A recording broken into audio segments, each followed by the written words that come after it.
A lot of times it was a volunteer who was doing the bookkeeping, like the, CEO's cousin's friend's neighbor. And, great. It was free, but like, this is not quality work. And I cannot do my job as a CFO without really good bookkeeping. And so very quickly, I started doing both. So sort of CFO and bookkeeping all in one.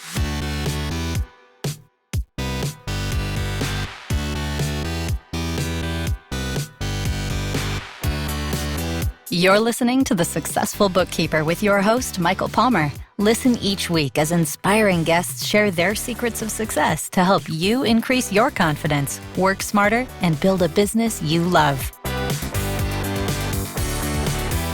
This episode of The Successful Bookkeeper is brought to you by PureBookkeeping.com, the proven system to grow your bookkeeping business.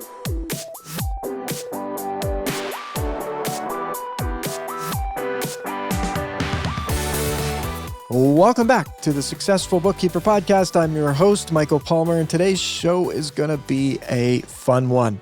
Our guest is the founder and CEO of 100 Degrees Consulting, which provides financial strategy and bookkeeping service to nonprofits around the globe. Stephanie Skryzowski, welcome to the show. Thank you so much for having me, Michael. I'm excited to chat with you today. It's great to have you. And I definitely am excited. I mean, the idea of helping nonprofits around the globe sounds interesting. And I'm looking forward to getting to know you and also helping our listener do that as well. So before we get too far into this conversation, tell us a little bit about you, your career journey, and how you ended up doing what you're doing today. Yeah, I think like so many people you talk to, my journey has been a bit of a winding one. And right now I'm not where I thought I wanted to be. So I started my career after college thinking that I wanted to be a lawyer. For a decade before that, that's all I could dream about was being a high-powered lawyer in New York City. And so I was a legal assistant at a law firm in Manhattan, right in Times Square. And I thought that I was living the dream. And then within about a year or so, I realized that working in corporate law was absolutely not for me. And so I really set out to figure out, well, I'm 22 years old. I don't know what in the world I want to do with my life. But I just so happened to be connected to a partner at the law firm that had founded a nonprofit organization that was working in Afghanistan to help farmers rebuild their agricultural businesses after their land had been decimated by decades of war. And so I was sort of there, I was helping out in doing all the things at this small nonprofit organization and eventually got a full-time job there. And I was an operations manager, which in nonprofit speak means that you literally do everything. So I'm stuffing envelopes, I'm doing the website, I'm doing the bookkeeping, I'm presenting financial statements to their board, and I really latched on to the finance piece of things. I'd always been really good at math, but wasn't sure how to make that into a career, but I loved the bookkeeping. I loved, making the debits and the credits balance. I loved sort of interpreting financial statements, and so really went on that path at nonprofits specifically. So I moved to another organization where I was in charge of the financials for 7 different countries around the world, and then was eventually CFO of that organization. So I really loved the connection of the numbers to some bigger mission, some cause. And I've been really fortunate to spend a lot of time in these countries where our organizations were working and being able to see the work on the ground. And again, really make that connection. If we're managing our resources well, then we could do this amazing, impactful work that's literally changing lives. So I had been doing that for a while and then realized that I needed a little bit more flexibility in my life. Every month I was off to another country around the world. I wanted to start a family and realized that, I can't exactly bring a newborn baby to Nepal or Haiti with me. And so I thought maybe there's a need for this kind of work, financial management for nonprofits, but smaller organizations that maybe don't need or can't afford a full-time CFO CFO or a full-time finance team. And so that's really how the business began. I started researching organizations who I thought could use a CFO. They didn't have one listed on their website, and just sending their CEO an email saying, listen, this is what I do. Do you think you could use this help? And to my great surprise, after a lot of emails, people started saying yes. And so I know this is the Successful Bookkeeper podcast. So how did we go from fractional CFO to bookkeeper? Well, very quickly, I realized that these organizations that needed a CFO also needed really good bookkeeping, and they didn't have it. A lot of times it was a volunteer who was doing the bookkeeping, like the, CEO's cousin's friend's neighbor. And, great, it was free, but like, this is not quality work. And I cannot do my job as a CFO without really good bookkeeping. And so very quickly, I started doing both. So sort of CFO and bookkeeping all in one. I got my first like 4 or so clients that way, just by reaching out cold to nonprofits that I cared about. And then, the story kind of goes on from there. But that's the origin story.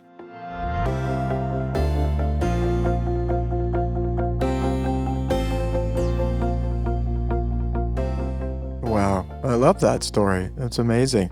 Such a lot that you've done doing this all over the world, and such great causes, being able to be connected to something that's meaningful to you, and then bring your love of math to, having great solid numbers happening for these organizations. Bad bookkeeping isn't reserved only for nonprofits. It's everywhere. And often it the fault of that can be on all sides, but often it is that real innocent, hey, we've got this thing going, we're helping people, here's some money, move the money, oh, hey, can you help me with this? Like that's how it starts in many businesses. And then what you get from that isn't very helpful in terms of being able to have a solid financial understanding of the business, which in a nonprofit, in any business, it's very important. I'd love to know,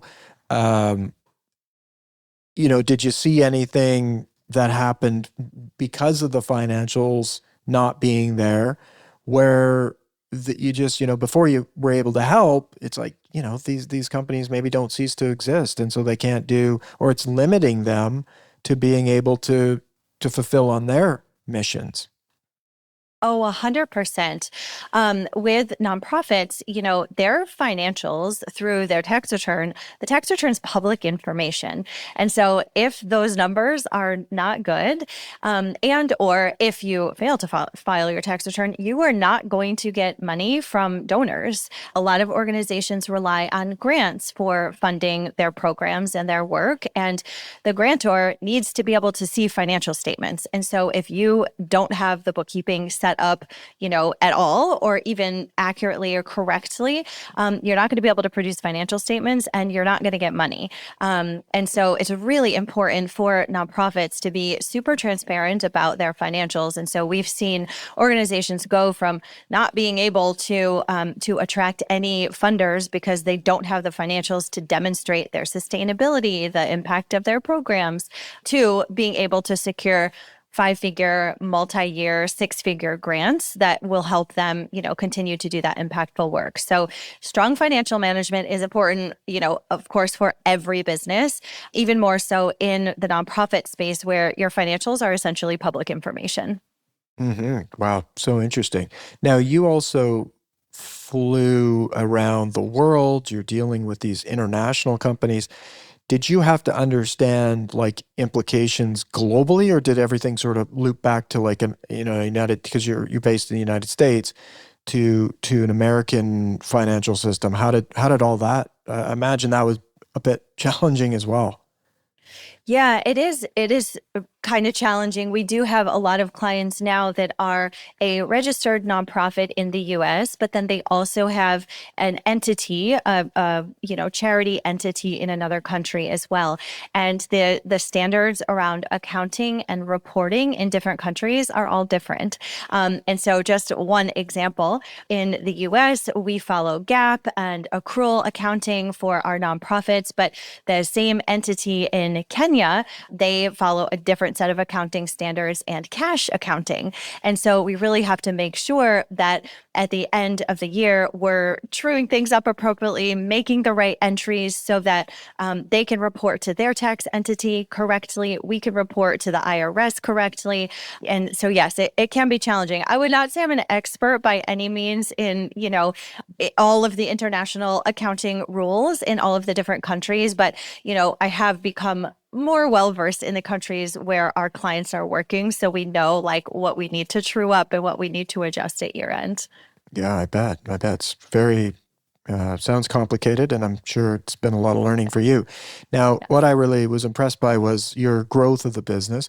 You bootstrapped the growth. You called, you got how did you do that? Did you send out emails? Did you talk to referrals or people? I'd love to hear how you got those first couple of clients. I mean, you did that cold. Yeah, it was 100% cold, and it was while I was still employed. For me, it was really important to be able to test if this business had legs before I just dropped the full-time job and the full-time salary and benefits that went along with that. And so in the evenings, I would basically just research nonprofits. There's a database of, I knew I wanted to work with nonprofits, and there is a database of all nonprofit organizations in the US called GuideStar.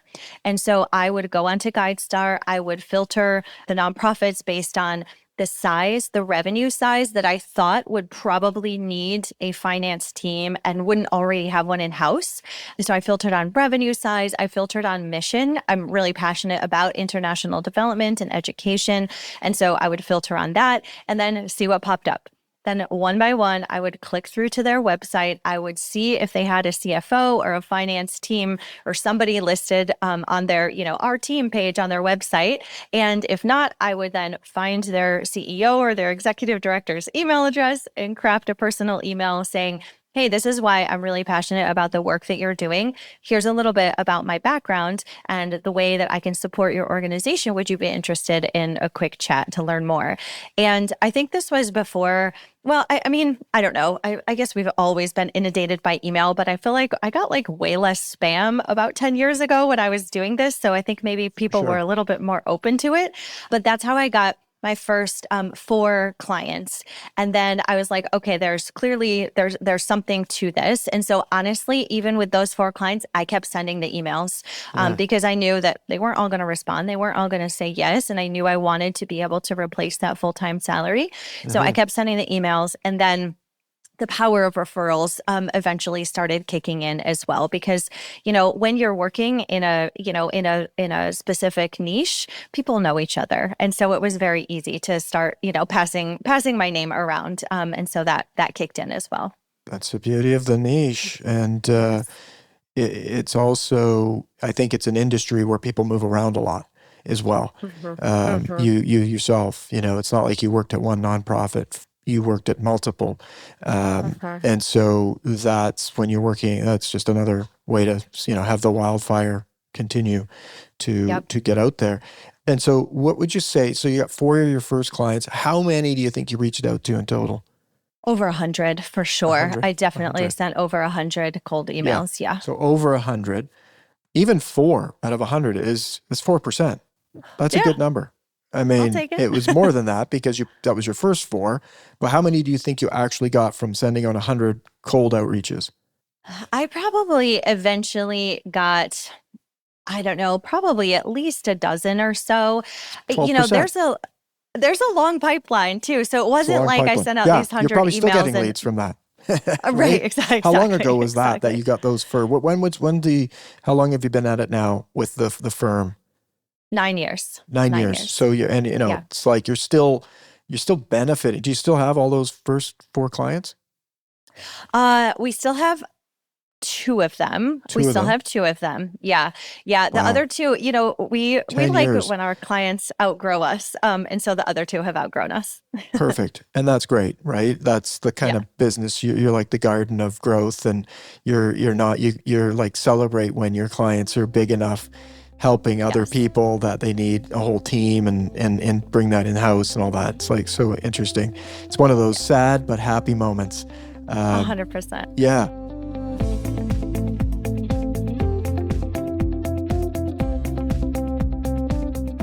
Well, I think it's really cool. And I love the story about, you sent out 100 or more, and we'll go with 100, easy math, 12 clients approximately. You've had two of them for sure that you still have, and maybe more because they came over time and there could be, but those first four, you kept two. That's a decade of business. I mean, if you think about, we often forget to think about the value of our actions, right? It's like it didn't take. How much time do you think it took you to do those 100? I mean, once I kind of figured out, like, what am I doing here? How do I even begin this business? It took a handful of hours, but it wasn't anything, crazy. Honestly, I know exactly where I was sitting on my couch watching TV with my laptop on my lap, doing my research, and it was a handful of hours. Because once I sort of nailed the email that I was sending and I was getting responses, I'm like, okay, this is a good email. I would customize a bit of it every single time, but it wasn't anything that was taking me, hours for each one or anything. Yeah, because I mean, those are really good results for cold outreach. So you kind of nailed it, and I love it. And I think our listener can glean from this that if you want business, it's just sitting out there waiting for you. Now, what's really key in this situation is that you said, I'm going after very specific firms. So it was already, we have a niche, and we're going to narrow that down to some fundamental that you thought through. So that you brought that list, like it's hundreds of thousands of nonprofits. You brought it down to a couple hundred, and then even further, and you sent out 100 of them. And so when you know who you're going after, it's much easier, to craft the message to make that resonate. It's like, hey, I'll work with anyone. Email gets thrown away. But specifically, I know that you're doing this, you're helping that, I'm interested in this, I'm passionate about it, and this is how I can help you. That's a great email, right? And so 100%. really powerful.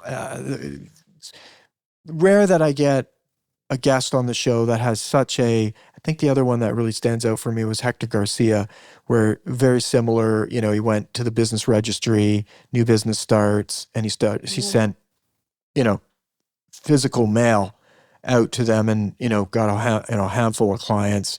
And over the lifetime, it's like, a lot of money that's of revenue. So this one's a really cool story. I love it. Very inspirational. So now tell us a little bit more about the beginning of the business. Did you have obstacles? Did you struggle with anything? What were some of the barriers that you encountered? Oh, there's so many. Yeah, I would say the one thing that wasn't a struggle was getting the clients. Like we just kind of talked about that. That Yeah, felt you were good like, at that. That okay, was your this is good. one of your superpowers.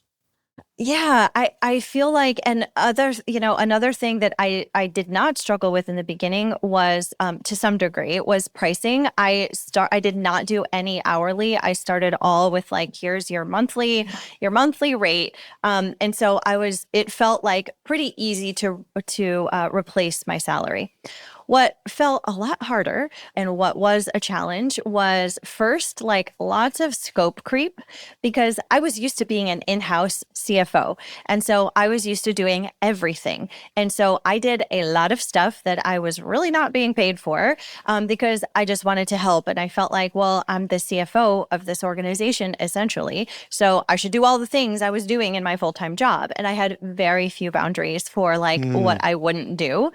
And so that's okay if you had like two clients, but I had the four, and then that became six, and then 10, and then, 15. And I was getting very close to burning myself out. So I think like letting my boundaries down and not being able to say no to clients felt that was really hard for me. Um, and then I would say the next piece, the next sort of challenge was bringing somebody else on to help me. You're sort of faced with that. I had probably 12 or 15 clients at that point, somewhere in that neighborhood. And I was like, well, I could basically turn away these new clients that were coming to me, some the result of my emails, some referrals. I could say, no, I can't help you. I'm so sorry. Or I could hire somebody to help me and continue to grow. And I was really like driven to continue to grow and just see where this business could go. And so figuring out like who is the right person to hire what do I want them to do? How do I like keep track of them? Do I have them talk to clients? Does all of their communication go through me?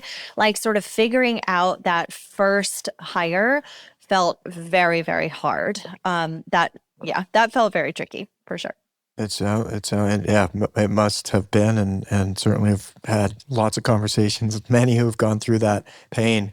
Um, the scope creep is an interesting one, and so how did you get away from that? What were some specific things you did to get out of that mode of being able to help everybody with everything?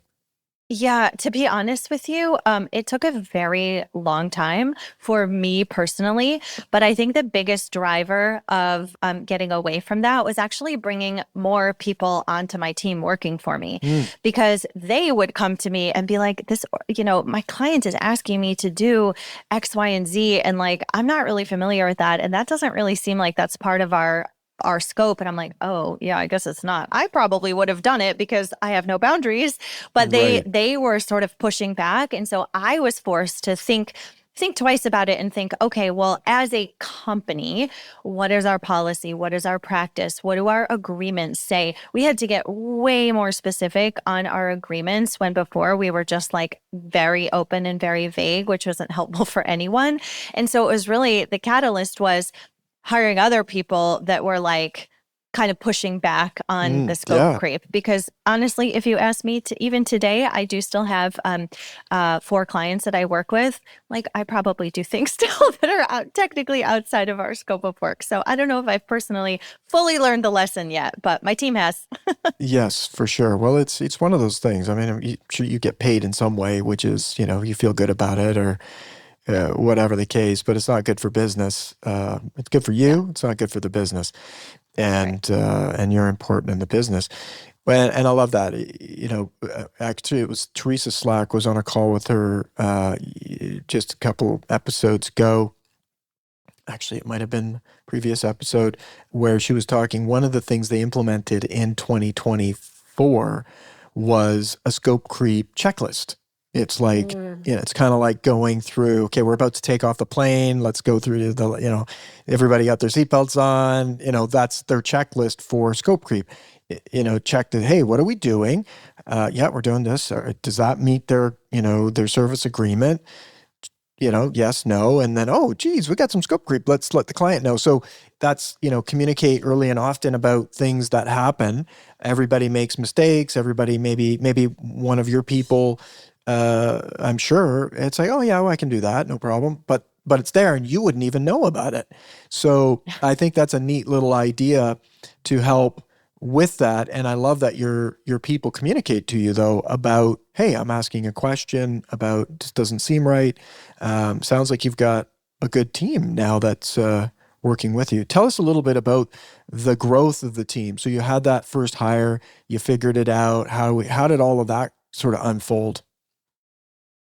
Yeah, so the first hire was just a contract hourly bookkeeper to just take some of the bookkeeping work off of me so that I could really focus on more of the CFO work that I wanted to do. And that eventually turned into a handful of contract bookkeepers, each one giving, maybe 10 to 15 hours a week. And that is kind of how we went on for several years. Within, I would say, about 3 years in, I did hire an assistant, just a virtual assistant that could kind of help me, put client agreements together, help me, just like get our file structure set up for new clients, like the just very basic admin stuff. Those days I didn't have a system. So I was still doing agreements in a Word document and they were all customized for every single client. So she's helping me with that. And then eventually I got to the point where I did not like managing a whole slew of contractors where everyone was giving me just like a tiny fraction of their time. Mm, I didn't like this because obviously I didn't have control over the other 75% of their time. And so a lot of them, if I got more clients, they weren't able to take on more work because they were already committed elsewhere. And so it's like, well, then I have to hire yet another contractor to give me another 10 hours. So it just felt like too much to manage. And so I hired my first full-time employee. I think it was in 2019 is when I committed to my first full-time employee, and that was terrifying because with an hourly contractor, it feels very tied to the clients. If the client disappears, I just let the contractor go, and there's like a net impact of nothing. Yeah. But with a full-time employee, that felt scary because what if one of the clients that she was working on left? Well, then I've lost any type of, margin that I might have on this person and or potentially losing money there. So that felt very scary. And at the same time, I sort of helped talk myself through it because I was like, well, our clients don't leave like they stay with us for years. They're on a monthly retainer model. Like it's really unlikely that all of our clients would leave. So I should be okay. And that was really the beginning of W-2 employees. And since then, we haven't turned back.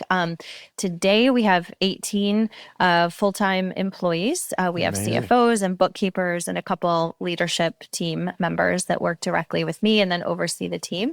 But yeah, since that first full-time employee, we haven't looked back. I really like having employees that are fully dedicated to our business, our clients. We have team meetings, we have retreats, and we're kind of all working on the business together versus having a whole bunch of people that are distracted doing a bunch of different things.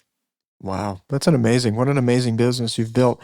And do you have people physically in a location, or are people located virtually, or hybrid model? What does that look like? The entire team is fully remote. So we are across the country. In the US, we're from East Coast to West Coast. But yeah, everyone works from their homes. We're fully remote. We get together once annually in person, but otherwise, yeah, fully remote. So we have hired a couple people in the second half of this year that I've never met in person before, just over Zoom. Wow. Wow.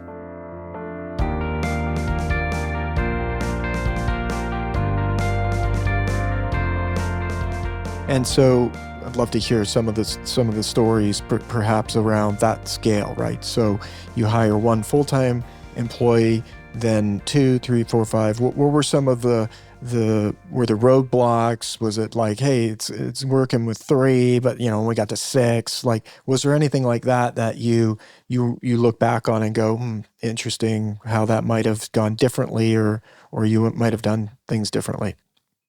Yeah, I can think of a couple pivotal shifts that we made along the way.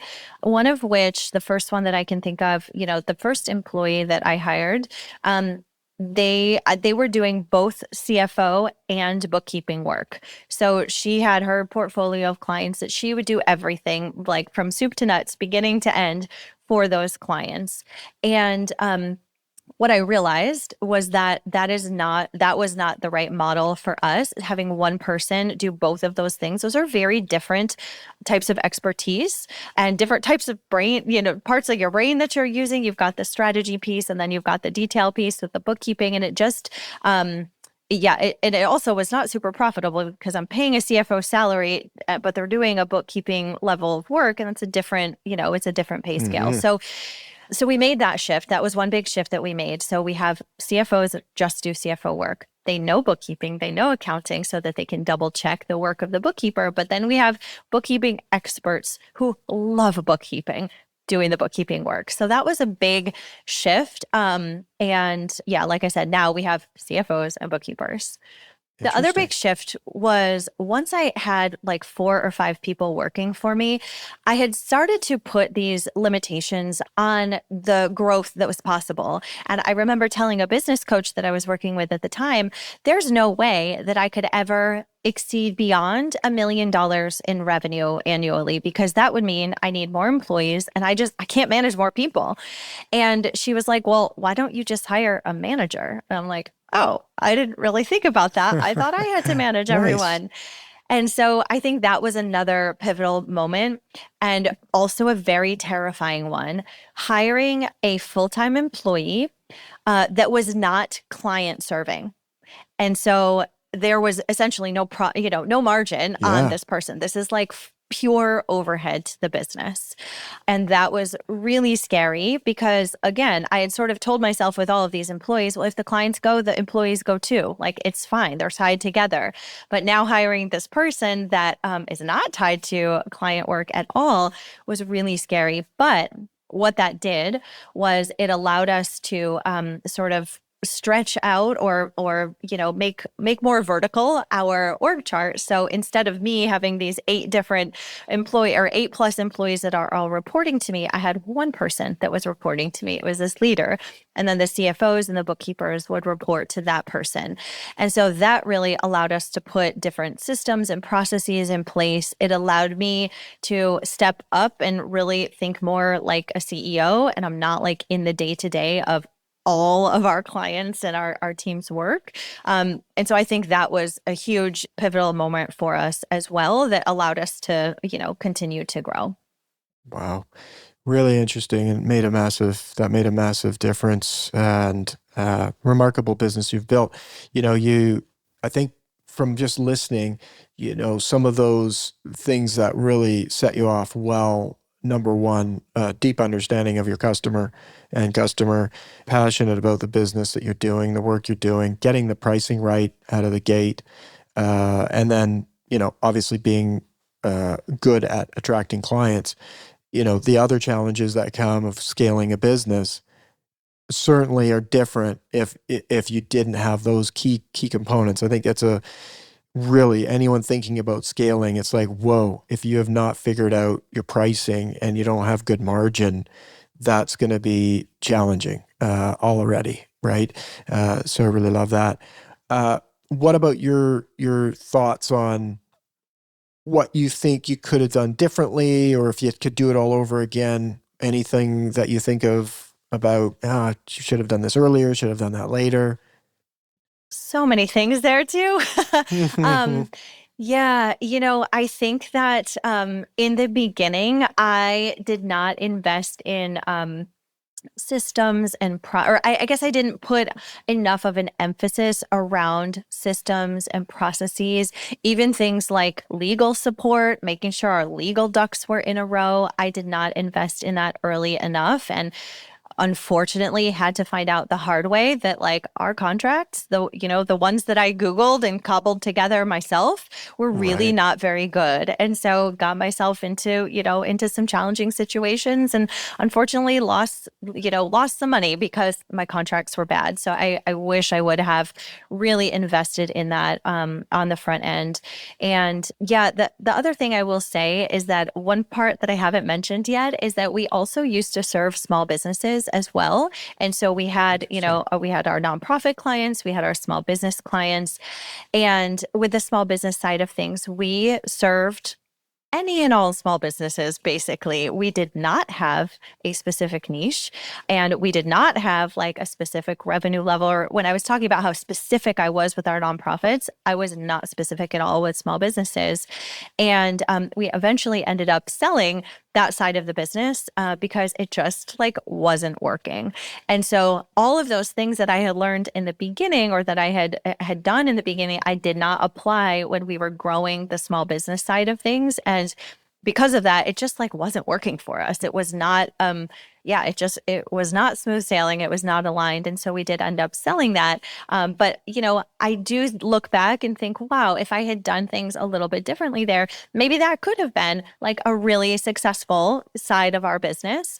But, again, we made the choice to sell. I'm really glad we did that because now, again, we're solely focused on nonprofits. I just love our clients. I love what we do. But looking back, it's like, well, that could have maybe been a thing, but I didn't do it right. And so we made that choice.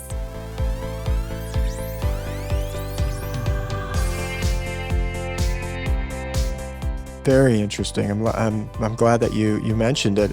It's like almost like you're like a dual personality that was built, right? Yes. And it's just so rich around the nonprofits, right? That's where so much of your experience would have been happening, right? So to do something with just general business, it was like you were doing all those things right on one side and all the other things wrong on the other. Yeah. And then Yes. finally, but a great outcome, right? You got rid of Yeah. that side of the business and then kept focusing. And again, it's when you try to be, something to everyone, it creates a lot of problems. And even for your team, your culture of your business, it's like dealing with a nonprofit and dealing with a for-profit.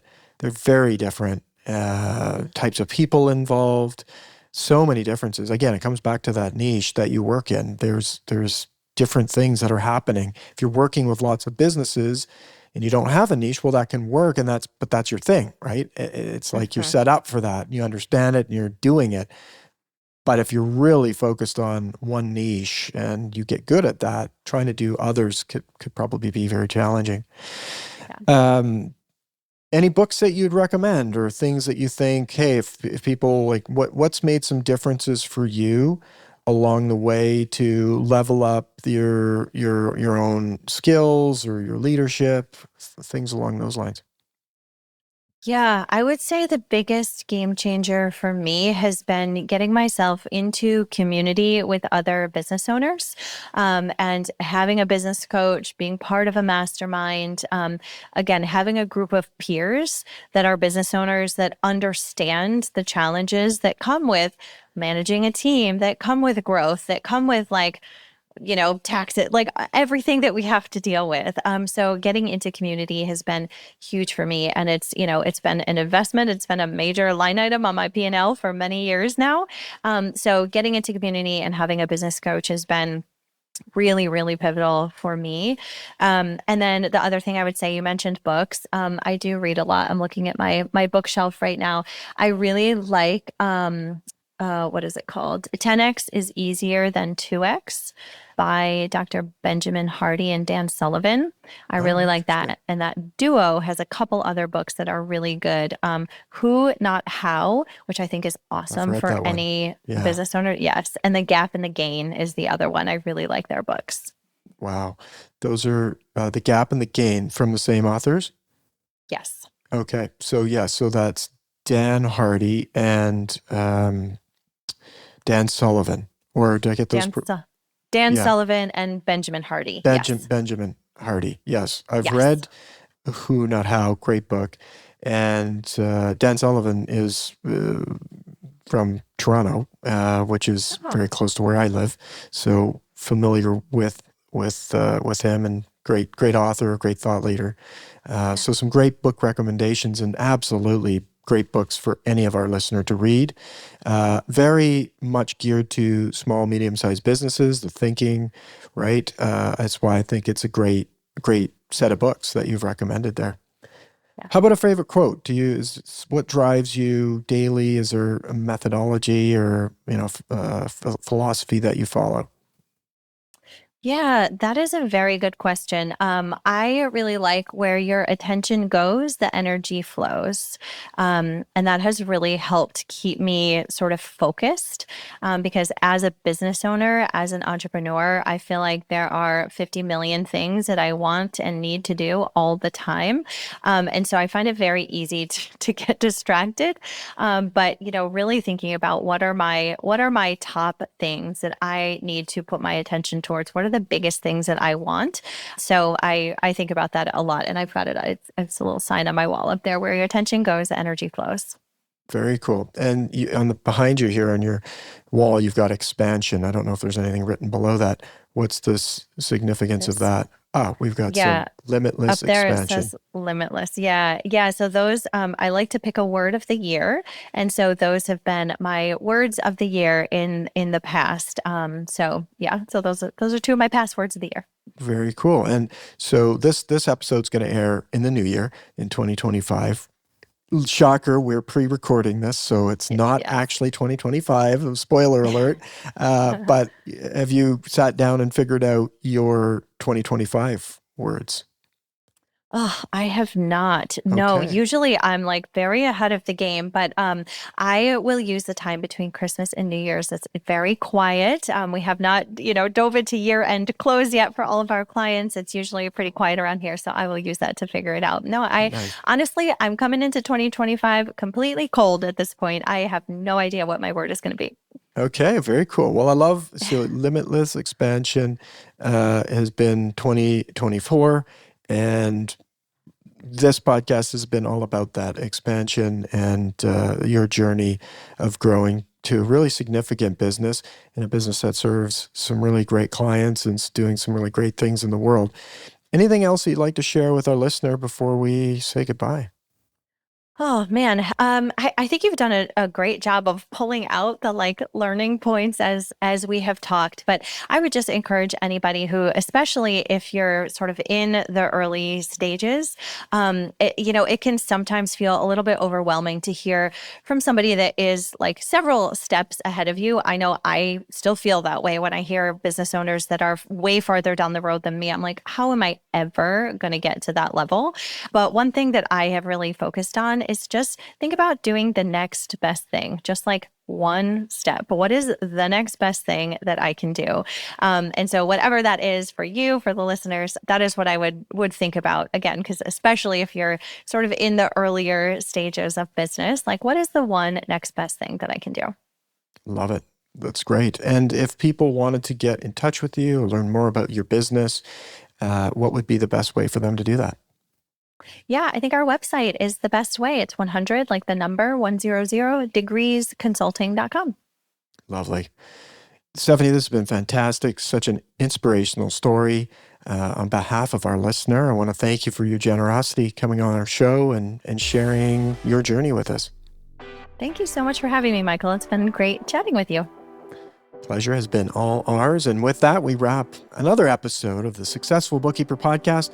To learn more about today's wonderful guest and to get access to all sorts of valuable free business building resources, you can go to thesuccessfulbookkeeper.com. Until next time, goodbye.